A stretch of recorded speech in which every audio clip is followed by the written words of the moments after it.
Mən paket qidaların ümumiyyətlə əleyhinəyəm. Çevirirsən, arxasını oxuyursan, yazılıb Sherlock.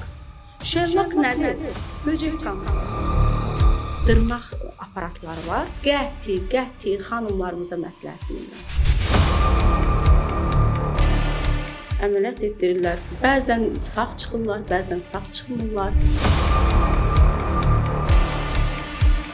Nənə baba düşünür ki, pislik niyyətinə etmir. Düşünür ki, mən bu şirniyyatı alıb evladına versən, nəvəmə versən, onun ürəyi şad olacaq.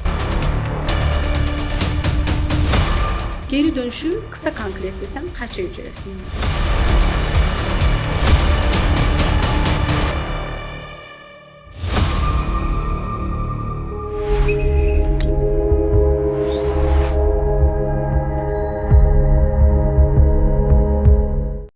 Zeynəb xanım, əvvəla xoş gəlmisiniz. İnşallah ki, bu buraxılış sizin də izləyicilərin də ürəyincə olar. Çalışacağıq ki, bugün sizlə bitki məsələlərinə, bitkilərlə bağlı, qurd xəstəliklərinə bağlı, qidalarla bağlı məsələlərə aydınlıq gətirək və siz də öz peşənizdə kifayət qədər peşəkarsınız və məlumatlısınız həmçinin. Fikirlərinizi izləyicilərlə də bölüşərsiniz. Çox sağ olun, təşəkkür edirəm. Mən də buradan izləyicilərimizi də salamlayıram. Qadınlar da əməliyyat arıqlamaq üçün liposaksiya əməliyyatları elətdirirlər ki, hə, mənim piylərim var, mən bundan qurtulmaq istəyirəm, komplekslərim var. Amma bilirik ki, bu sonradan fəsadlar da yarada bilir insanda, düzdürmü? Nə kimi fəsadlar yarada bilər? Ümumiyyətlə, nə qədər doğrudur bu əməliyyatı elətdirmək? Qadınlar ən çox qarınlarını liposaksiya və yaxud da abdominoplastika bu kimi addımları atıb götüzdürürlər. Sevmirlər, komplekslər var, hardasa başa düşürəm.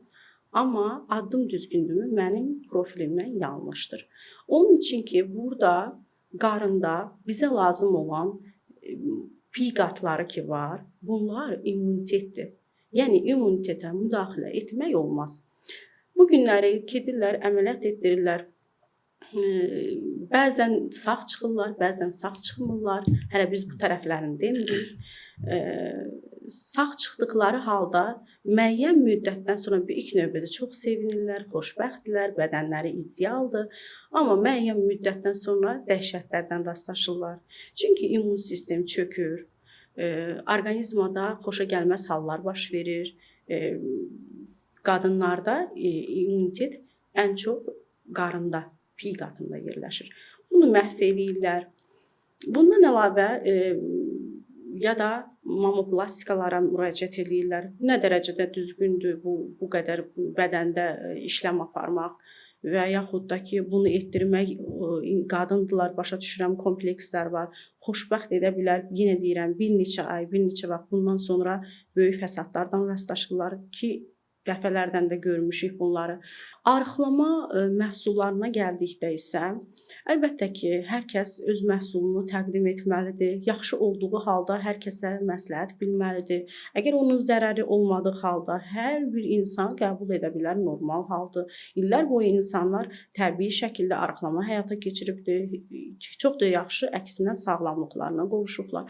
Amma adını çəkməyim, bir neçə məhsullar var ki, bunlar insan orqanizmasında böyük təhlükələrə səbəb olur. Az öncə də danışdıq, mastopatiya, kistalar, yəni törəmələrin yaranmasında böyük rolu olur. Və nəzərə alsaq ki, əgər məhsul bizdə mütəmadi olaraq içdiyimiz zaman qarında uzun müddətli sürüşmə prosesini yerinə yetirirsə, bu artıq nə deməkdir? Bizə lazım olan sağlam bakteriyaları da, sağlam mikrofloranı da məhv etmək deməkdir. Onun üçün də əlbəttə ki, sonradan böyük fəsadlarla rastlaşırlar. Artıq bağırsaqda ciddi fəsadlar yarandığı zaman dəridə biz böyük patologiyalardan rastlaşırıq. Dəridə ekzemalardan, psoriaz xəstəliyindən, bəzən səbəbsiz yerə allergiyalardan, bu kimi hallardan rastlaşırıq. Onun üçün də bəzən mən pasientlərimə izah edirəm ki, istənilən halda diqqətli olun, məhsulların tərkibi haqqında məlumatlı olun. İstər məhsullar olsun, istər qidalar olsun, fərq etməz. Geniş şəkildə məlumatlı olun. Qidalar demişkən, ümumiyyətlə indiki dövrdə qidalar nə dərəcədə sağlamdır? Əksər qidalarımız sağlam deyil. Çünki biz məhsulu alırıq, çox gözəl görsənir. Çox gözəl, cəlb edir. Adi bir portağalın rəngi insanı cəlb edir. Gözəl narıncı rəngdir, amma siləndən sonra baxırıq ki, rəngi əslində sarı rəngi imiş. Bəli. Heç Bəli, narıncı olur, deyilmiş. Yəni bu boyalar, şəkərlər, paket qidalar, işlənmiş qidalar məhv eləyir insanları. Günümüzdə biz nə qədər də çalışsaq da o qədər də alınmır. Müəyyən hallarda o qidaları qəbul etməli oluruq. Amma ən azından alınan məhsulların keyfiyyətinlə tanış olsunlar. İlk növbədə bunu qeyd edim ki, adi biz şokoladlar alırıq və yaxud da ki, hər hansı bir məhsullar alırıq. Görürsüz orada nə qədər Y360, Y16, Y24, Y. Baxın bu Y-lər haqqında məlumatlı olun. Burada bu maddələr artıq nədir? Boyası, rəngi, daha doğrusu dadı. Burada o dadlandırıcılar, o boyalar müəyyən müddətdən sonra geri dönüşü çox pis olur. Biz az yaşlı uşaqlarda da şəkər xəstəliyi, şəkərli diabet xəstəliyi çox rastlaşırıq. Biz az yaşlı uşaqlarımızda zob, Hashimoto xəstəliyi, yəni biz az yaşlı uşaqlarımızda psoriaz xəstəliyi, ekzema xəstəliyi, qurd xəstəliyi də heç. Hər kəsdə demək olar ki, artıq görürük. Hansı ki, illər bundan öncə belə deyildi. Nənə baba düşünür ki, pislik niyyətinə etmir. Düşünür ki, mən bu şirniyyatı alıb evladına versəm, nəvəmə versəm, onun ürəyi şad olacaq. 1-2 dəqiqəlik şad olmaq üçün artıq o uşaqdan məhv eləyir. Valideyni də uşağın yanında hörmətsiz edir. Çünki onun sözü keçmədi, nənə babanın sözü keçdi. Eyni zamanda cibini də boş-boşuna xərcləmiş olur. Ona görə mən paket qidaların ümumiyyətlə əleyhinəyəm. Çünki onların tərkibi haqqında da qısaca olaraq mən məlumat verim ki, çox məşhur bir şokoladdır. Çevirirsən, arxasını oxuyursan, yazılıb Shellac. Shellac nədir? Böcək qanı. Bəli, uşağa böcək qanı. Yəni, buna normal bir hal kimi də yazılır və normal şəkildə də alıb verirlər. Hətta deyərdim o şokoladın qiyməti çox bahadır. Zeynəb xanım, ümumiyyətlə son dövrlərdə əsasən də qadınlar yemək bişirəndə həmin misal üçün toyuğu deyək, falqaya bükürlər, falqanın içində sobaya qoyurlar. Ümumiyyətlə bu falqaların, alüminium falqalarının insan orqanizminə təhlükəsi varmı? Nə kimi təhlükəsi var? Bununla yanaşı mikrosobalar deyə yeməyə qızdırmaq üçün mikrosobalara qoyulur. 3 dəqiqə ərzində o mikrosobadan çıxır və biz onu qəbul edirik, yeyirik. Ümumiyyətlə istər bu mikrosobalar, istərsə də bu alüminium tərkibli falqaların insan orqanizminə nə kimi zərəri var? Baxın, biz ağzımızda nə deyirik? Alüminium falqa. Elə deyil. Bəli. Yad məhsuldur da. Elə deyilmi? Bəli. Və metaldır. Biz bunu niyə qidalarda istifadə etməliyik? Bəzən ola bilər ki, insanlar qınaya məni deyə ki, nə oldu elə buna pis dedin, ona pis dedin desinlər. Heç də narahat deyiləm. Amma mən bilirəm, mənim vicdanım rahatdır ki, mən həqiqəti deyirəm. O çox zərərli bir maddədir, çox zərərli bir məhsuldur ki, hər bir şeydə də mən görürəm istifadə olunur. Geri dönüşü qısa konkret desəm, xərçəng hüceyrəsini oyadır. Bununla bərabər mikrodalğalardan, sobalardan biz danışsaq, bunların tərkibi çox zərərlidir. İçərisində olan işıqlar artıq yeməyin temperaturu ilə bərabər tərkibini dəyişir. Tərkib dəyişdiyi zaman bədəndə artıq toksin yarandığı üçün xərçəng hüceyrəsinin oyanmasına səbəb olur. Eynən bunlardan bərabər mən dırnaq aparatları var. Bildirim ki, xanımlarımıza mən o aparatdan istifadə etmirəm. Dədə-baba manikür pedikürümə gedirəm. Öz alətlərimlə bunları da vurğuluyum. Necə köhnədən indi də elə. Qəti xanımlarımıza məsləhət bilmirəm. Baxın, 100 yox milyon faiz, yəni mən bunu deyirəm ki, o xərçəng hüceyrəsini oyadır. Dərmanların insana nə kimi zərərli var? Antibiotiklərdən də yeri gəlmişkən, misal üçün bir uşağın qızdırması olanda antibiotiklərdən istifadə edirlər. Ümumiyyətlə bu doğrudurmu və hansı addımlar atılmalıdır bu zaman? Biz hər bir dərmanı pisləsək düzgün çıxmaz. Amma əksər dərmanlar təhlükəlidir və yaxud da ki, düzgün təyin olunmadığı halda geri dönüşü pis olur. Mən elementar bir dənə onu deyə bilərəm ki, bəzən uşaqlarda qızdırma halı baş verdiyi zaman ya valideyn artıq öyrəşmişdi, həmin qaçır antibiotika müraciət edir və yaxud da ki, həkimlər tərəfindən təyin olunur. Tamamilə yanlış addımdır. İlk növbədə bildirim ki, yeni övladı olan analar və yaxud da ki, ana olmağa hazırlaşan xanımlar bunu bilsinlər. Bu qaydada davam etdikləri müddətdə heç nə dolan deyil. Mən buradayam. Yazıb fikrinizi bildirə bilərsiniz. Əminlikdən deyirəm. Qətiyyən uşağınızı antibiotiklə tanış etməyin. Qətiyyən övladınıza ağır qızdırma dərmanları təyin etməyin. Çünki onların da tərkibində var və edərsəz nə olar?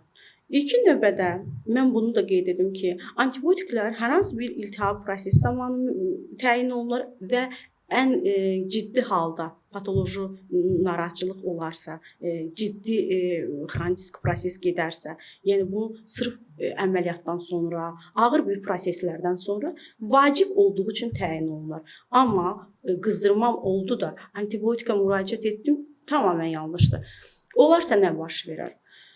İlk növbədə bunu istifadə etdikləri zaman bağırsaq mikroflorası məhv olar. Loro dildə desək məhv olar, çünki burada artıq disbakterioz yaranır. Disbakterioz nədir? Sağlam bakteriyalar məhv olar, artıq zərərli bakteriyalar yaranır. Zərərli bakteriyalar yarandığı zaman onun axırı, sonu mən əminlikdən deyirəm, güclü allergiyalar və sədəf xəstəliyi. Təbii yolu bunun nədir? Mən bunu deyim, xanımlarımız da yadda saxlasın. Bir dilim sağ ayağının altına, bir dilim də sol ayağının altına limon qoyacaqlar, naskını geyindirəcəklər. Uşağı limonlu və su ilə, limon qarışıq su ilə bütün hər yerini siləcək. Qızdırmanı salmaq üçün bir gözəl də üsul odur ki, ilıq su ilə uşağı çimizdirmək. Yox, əgər çox güclü bir temperatur qalxarsa, bu zamanda soyuq duşu açsınlar, altına qoysunlar, heç bir şey olası deyil. Bəzən valideynlər bu halda panik keçirirlər, qorxurlar.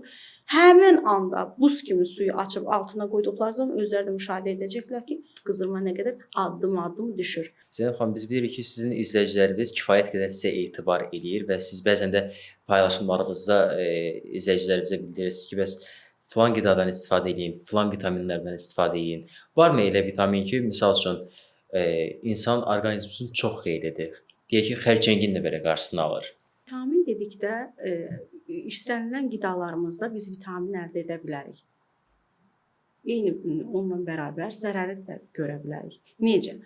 Bəzən mən insanlara deyirəm, bu məhsul çox dəyərlidir. Hətta deyərdim, xərçəngə belə çox böyük faydası var. Elementar deyə bilərəm, acı badam. Tərkibi B17 ilə zəngindir. Və məsləhət bilərəm, ayda bir, 2 ayda bir, 3 dənə, 5 dənə yesinlər. Baxın, bəzən mən bunu insanlara bildirdiyim halda sağ olsunlar. Alırlar bir yarım kilo, bir aya acı badamı bitirirlər. Nə dərəcədə düzgündür? Hüceyrə olaraq xərçə hüceyrəsi, vərəm çöpləri, qurd parazitləri, bununla bərabər bir neçə viruslar mövcud insan bədənində. Oyatmaq düzgündürmü? Düzgün deyil. Bununla bərabər nə etmiş olurlar? Xərçə hüceyrəsini oyadırlar. Baxın, tərkibi B17 ilə zəngindir, yeganə məhsuldur ki, xərçəyə çox böyük faydası var. Mütəmadi olaraq çox şəkildə istifadə etdikdə geri dönüşü xərçəngi oyatmaq olur. Zeynəb xanım, evdə öz başına ot qarışıqları hazırlayan insanlar ən çox hansı səhvləri edir ümumiyyətlə? Orqanizma individualdır. Hər insanın orqanizması eyni deyil. Biz əksər insana məsləhət bilərik ki, içsin yaşıl çay. Yaşıl çay çox faydalı bir şeydir. Beyni qidalandırır, neyronları yeniləyir. Demək olar ki, mən ona belə o bitkinin adını beyni cavanlaşdıran bitki deyirəm. Çünki uzun müddət bunu istifadə edən insanlarda yaddaş zəifliyi, Alzheimer xəstəliyi və yaxud da ki, fikir toplaya bilməmə belə şikayətlər olmaz. Amma onun kənarında bəzən ramaşka, yəni çoban yastığı və yaxud da ki, jasmin olur və yaxud da ki, hər hansı bir çaylardan istifadə edirlər. Çox yaxşıdır, antiseptikdir, o qədər də zərər olmaz. Mütəmadi olaraq istifadə etmək olar mı? Olmaz.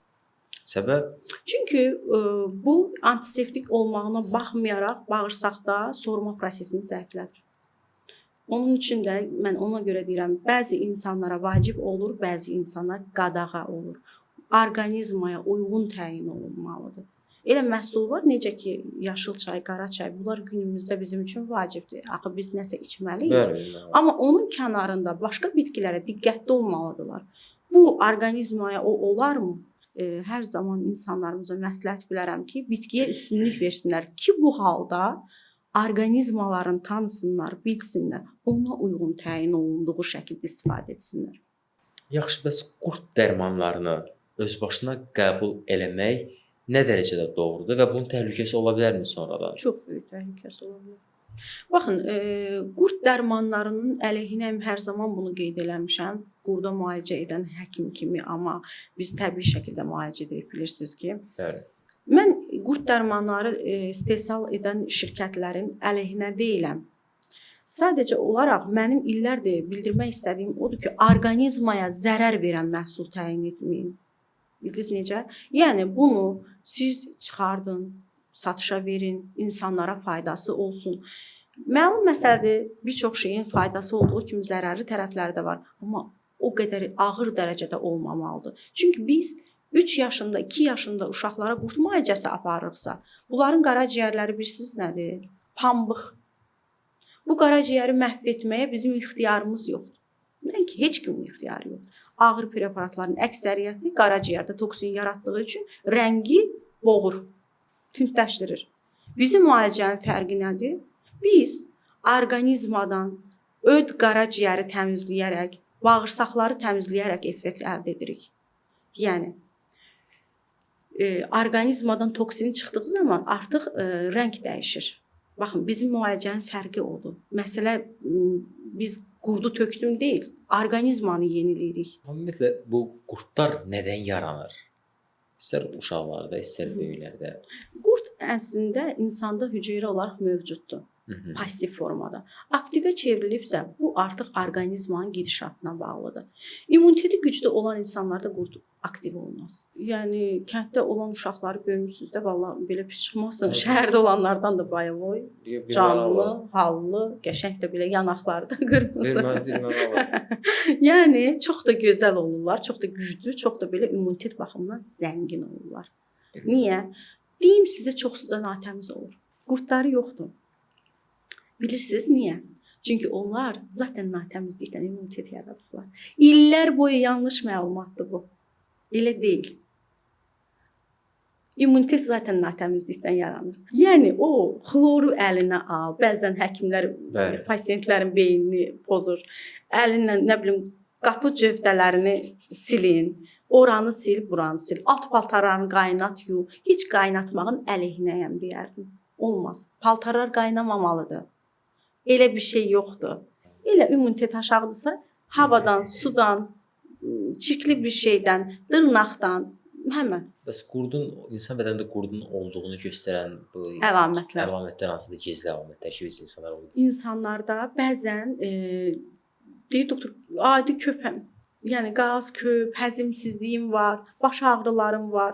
Görən məndə bu olarmı? Görən o olarmı? Görən təzyiqdəndirmi? Yoxsa mən şəkərəm meyliyəm və yaxud mənim qaraciyər problemim var və ki ödüm süzmür. İnanın ki, qurdu var, xəbəri yoxdur. Bəli. Və yaxud da ki, körpə uşaqdır. Qaytarmır, ürəyi bulanmır, qarnı ağrımır, amma uşağın dayanmadan başı ağrıyır. İnsan orqanizmində olan qurd ölmə səbəbi ola bilər. Onlarsa hansı qurdlarda və hansı hallarda ola bilər? Ürəyə gedən qurdlar var, gözə gedən qurdlar var, beyinə gedən qurdlar var, ayağa, ələ, qova, bədəndə görülən qurdlar var. Yəni bizim ölkədə elə qurdlar görülmür. Mən sizə belə bir şey izah edeyim. Mən nəyin ölümə səbəb olduğunu görmüşəm. Mən inanın ki, ağır dərmandan sonra pasiyentim olub, düşünürəm ki, o da məni izləyir. Bizə gəlib ümumi birinci bu haldan ki, doktor təhlükə varmı? Doktor o qədər bu sualı verdi. Axırı bir sual verdi ki, çox maraqlı bir şeydir. Siz heç dərman preparatı atdığınız zaman təhlükə axtarmırsınız. Bitkidə necə bu sualı bu qədər verdiniz? Doktor, bilirsiniz nə olubdu? Mənim atam filan dərman, qurd dərmanından sonra bağırsağında metastaz verib rəhmətə gedib. Yəni bir ayın içində biz atamızı itirmişik. Biz buna qarşı çox böyük qorxumuz var. Köp uşağını gətiribdi. Bu ata nə üçün bu hala gəlib? Bildirdiyinə görə kiçik törəmələr olub bağırsaqda. Bunu bilməyiblər. Qurd dərmanı ağır preparat olduğu üçün təyin olunub. Artıq törəmələr açılıb, gül kimi başlayıb metastaz verməyə və xəstə həyatını itirib. Bəzi insanlar kökələ və yaxud da arıqlaya bilmədiyini bununla əlaqələndirir. Bu nə qədər doğrudur ümumiyyətlə? Kifayət qədər kök olan insanlar var, onlarda da qurd var. Ki xəstələrimizin əksəriyyəti kökdür, amma qurdu var. O ona baxmaz. Amma nə üçün arıq olanların əksəriyyətində biz bundan rastlaşırıq? Çünki əksər qurd arıqlamağa səbəb olur, çəki atmağa səbəb olur. İstər-istəməz yediyi insanın canına yatmır. Bəs özünüzün qeyd eləmək istədiyiniz xüsusi nüanslar varmı ki, insanlar buna diqqət eləməlidirlər? Çalışın, nə yeyirsiniz, nə içirsiniz sağlam olun və dərmanlardan, iynələrdən uzaq olun. Çox sağ olun Zeynəb xanım. Siz sağ olun. Minnətdaram. Çox gözəl mövzulara toxundunuz bu gün. Ümidvaram ki, izləyicilər üçün olduqca maraqlı olacaq bu buraxılış. İnşallah. Çünki əsas vacib nüanslara toxundunuz. İnsanların sağlamlığı ilə bağlı, insanların sağlamlığını tetikləyən müəyyən nüanslarla bağlı, məqamlarla bağlı. Minnətdaram mən sizə. Estağfurullah. Xoş oldu sizinlə həmsöhbət olmaq. Mənim üçün də çox xoş oldu.